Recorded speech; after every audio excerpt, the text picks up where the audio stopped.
পুতুল ঘরের ছেলে। রোজ বুঝি এখনো এতটা বড় হওয়া হলো না যেখানে তোমাকে ছাড়া দুনিয়াদারি চলতে পারে।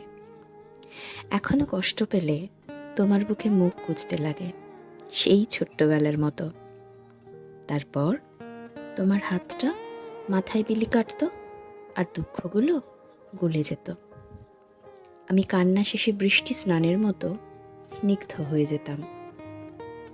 তোমার পায়ের আওয়াজে ছিল আমার সব সমস্যার সমাধান, আর গন্ধে ছিলাম নিরাপদ।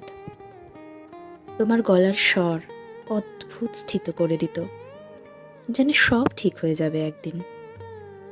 তারপর অনেকগুলো মাস বছর কেটে গেছে।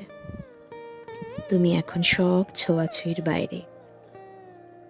আজ আমার পৃথিবী বড্ড অগোছালো, অদ্ভুত অনিরাপদ জীবন যাপন চলছে।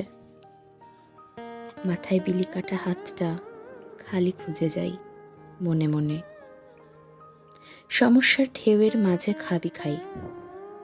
স্থিতিশীলতা যেন অন্য যুগের স্মৃতি, যে যুগে তুমি হতে আমার পুতুল ঘরের ছেলে আর আমি হতাম তোমার ছোট্ট মা।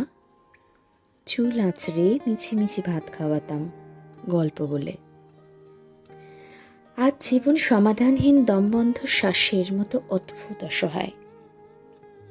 আমার শ্বাসের হাওয়া জীবনের সমাধান হয়ে আরেকবার ফিরে আসবে বাবা।